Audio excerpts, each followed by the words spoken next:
Every second engineer in India think about leaving the country. But should you? That's the question. And one wrong decision can cost you around 40-50 lakhs and your 4-5 years of your career experience. Hey everyone, Priyatam Khan this side. And being an engineer myself, I have related this question too much because I've seen my friends, some living to abroad, succeeding in their career, doing masters from abroad, some struggling, some not getting visas, challenges. So let's decode these issues and understand in this way. So आते हैं हमारे first point पे which is the real pain. So after graduating 4 years full time आप dedicate करके जब engineering से pass out होते हो तो कॉलेज में प्लेसमेंट के बाद भी मोस्टली आपकी एवरेज सैलरीज 30 से 50K के बीच में होती है. सेकेंड थिंग, लॉन्ग आवर्स होते हैं जो कि हमारे इंडियन कल्चर के ऊपर लॉन्ग आवर्स के ऊपर डिबेट भी हुआ था. इंडस्ट्री लीडर्स ने लास्ट 2 year में किया है. I think you are well aware of that 72 hours वाला जो फंडा चला था. Third thing, working environment, pressure work का, देन माइक्रो मैनेजमेंट्स. सो ये फ्रस्ट्रेशन सब रहती है हमारे. Mostly you can relate it in the core branches where in you work on site, you get to the exposure of heat and sun, and when getting underpaid. So because of these challenges, the frustration is real, and that's where the question arises, भाई India छोड़ देते हैं, बाहर जाते हैं, सुकून की ज़िंदगी जिएंगे.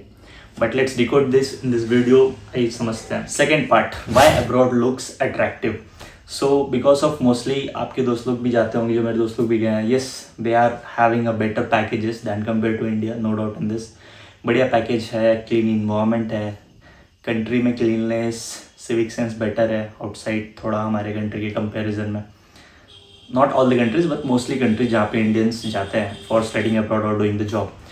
सो there is a better work life balance. वहाँ पे लिमिटेड आवर्स जो जॉब की डिफाइन होती है वो फॉलो होती है mostly, unlike in our country जहाँ पे आवर्स के बियॉन्ड जाके वर्क करने को ही कहते हैं कि ये प्रोडक्टिव बंदा है और ये ज़्यादा डेडिकेटेड पर्सन है, जो कि नाइट में बैठ के नहीं, क्या दिन भर टाइम पास करके रात को 9-10 बजे दिखाता है कि हाँ मैं कर रहा हूँ. तो वो वाला सिस्टम फॉरेन में नहीं होता mostly. The respect work life balance. Weekends पे भी पब्लिक इंजॉय करते हैं अपना पर्सनल टाइम. तो ये है वहाँ पे.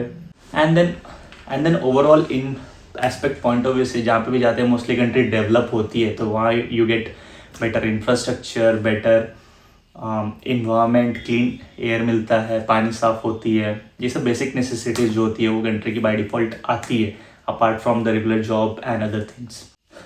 So all this you mostly scene on Instagram reels या यूट्यूब शॉर्ट्स में आपको दिखता होगा, जो आपके कलीग फ्रेंड्स हैं, ब्लॉग बना रहे हैं, बढ़िया लाइफ है, अच्छा लैविशली लोग अपनी लाइफ दिखाते हैं सोशल मीडिया पे.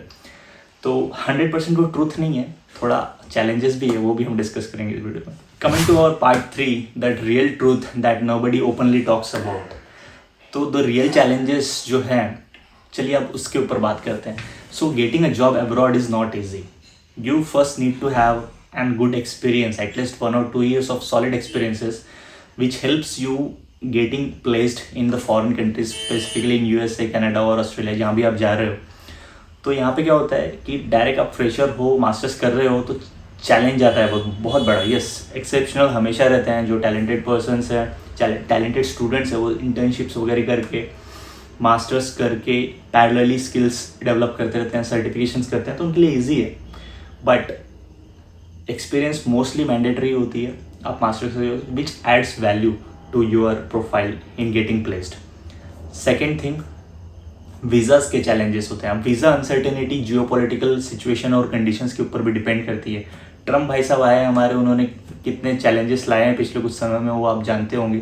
कुछ समय पहले H1B वीज़ा के ऊपर भी बहुत सारे सवाल उठ रहे थे कि व्हाट विल हैपन. कई फ्लाइट्स के लोग तो अपने फ्लाइट्स की टिकट्स कैंसिल कर रहे थे suddenly because of the disruptions. तो ये एक जियोपॉलिटिकल टेंशंस होता है. बाहर पढ़ना मतलब कि ऐसे ही नहीं होता स्कॉलरशिप मिल जाएगी, ये हो जाएगा, वो रहता है. बहुत रेयर चांसेस में 1 or 2% लोगों को मिलती है, या मैक्सिमम 5% लोगों को मिल जाएगी. But you have to spend around 40, 50, 60 to 80 lakhs on an average. 25 above ही आपको देना पड़ता है. तो इतना पैसे देने के बाद भी रिस्क रहता है कि whether you will get placed और नॉट. मैं पर्सनली अपने कुछ दोस्तों को जानता हूँ जो US में है, जापान में है, कुछ जर्मनी में है. They are doing really great, no doubt in this, and they were talented. मेरे दोस्त थे तो बढ़िया काम कर रहे हैं. बट कुछ लोग हैं जो स्ट्रगल भी कर रहे हैं. वहाँ इतना ईजी भी नहीं है. Some are doing part time jobs and still struggling to get the full time job there. They are struggling even to get to pay the rents. तो ऐसा सिचुएशन भी होता है. एंड जब आप अब्रॉड हो तो आप अपने इंडियन ग्रुप से थोड़ा कम रहते हो, तो एक लोनलीनेस वाला फैक्टर भी आ सकता है कभी, अगर आप अलोन गए हो और आसपास में आपके लोग नहीं हैं वहाँ पे. तो एक घुल मिल जाना नए कंट्री में, वो भी थोड़ा एक आपके इंटरपर्सनल स्किल के ऊपर भी डिपेंड करता है. Easily you can maintain, but mostly मैंने देखा है जो इंडियंस बाहर जाते हैं वो अपने इंडियन का ग्रुप बना लेते हैं, इंडियन डायस्पोरा, और फिर उन्हीं सर्कल में घूमते फिरते हैं. ओवरऑल चैलेंजेस ये है कि इतना स्पेंड करने के बाद भी family support, loneliness and job guaranteed नहीं है डिफाइन वहाँ पे भी. सो ऐसा नहीं है कि मास्टर्स अब्रॉड कर लिया तो सब सेट है. डिग्री लेने के बाद भी जॉब का चैलेंजेस रहता है. कमिंग टू पार्ट 4, तो रियल प्रॉब्लम क्या है? India is India a problem? Why people are moving abroad? The clear answer is no. India was never a problem and never will be, because I believe India is a land of opportunity. Yes, we need our system to refine better in education system और industry based skills सिखानी चाहिए.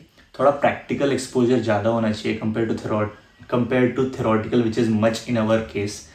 तो यहाँ की ज़रूरत है, जिस वजह से आजकल थर्ड पार्टी एजुकेशनल फर्म्स भी बहुत आ गई हैं और बहुत सारे लोग सर्टिफिकेशंस कर रहे हैं. I strongly believe whether you stay in India और go abroad, you definitely need relevant right skills in order to stay relevant in industry and get the right job. और जॉब बोलो या बिजनेस बोलो, आपके पास स्किल्स होना चाहिए. Relevant latest technology, latest happenings, AI वगैरह के आपको टूल्स पता होने चाहिए क्या चल रहा है मार्केट में. तो आप इंडिया में रहो या अब्रॉड में रहो, कहीं भी चल जाओ. Coming to part 5, what should you do? So never run blindly because मेरा दोस्त जा रहा है अब्रॉड तो मैं भी MS US करूँगा, MS कनाडा करूँगा या ऑस्ट्रेलिया करूँगा, GRE दे दूँगा, ईजी है, अरे इंग्लिश बस पास करना होता है, 325 में से 300 लाना होता है, ऐसा वैसा. Don't run blindly. Do your own research कि क्या मेरी कैपेबिलिटी है इतना एक्सपेंड करने की, क्या मैं जो लोन लूँगा 50-40 लाख का वो रिपे कर पाऊँगा, क्या मैं कॉन्फिडेंट हूँ कि जो मेरी एक्सपीरियंस है उसके बेसिस पे मैं जहाँ अप्लाई कर रहा हूँ वहाँ पे मैं वहाँ की जिस कंट्री में भी जा रहा हूँ वहाँ पे जो कि कंपनीज प्लेसमेंट लेती है, उस कॉलेजेस का क्या स्ट्रक्चर है, तो उस हिसाब से आप रिसर्च करके जाओ. Never run blindly. Second, build high income skills like project management, BIM, software tools और लेटेस्ट AI टूल्स, ये सब सीखो, you will be relevant. Third, if you decide to go abroad, go with strategy. जैसे कि मैंने first में mention किया था, ROI कितना आ रहा है, return on investment, backup plan. If things not workout तो आपने मान लो 50 लाख इन्वेस्ट भी कर दिया, इफ़ वहाँ पे नहीं हो रहा, स्ट्रगल कर रहा है, तो when you will come back in your country आपके पास कितना रिस्क अश्योरेंस मनी सेविंग थी, तो उस वजह से आप कैसे बैकअप कर पा रहे हो, वो भी एक थर्ड केस सोच के रखना. Coming to the end of this video, so should Indian engineers live or go abroad India? So definitely depends upon your skills. If you are learning skills, definitely you should stay and first learn. Second thing, if you have a backup plan, you can take this risk.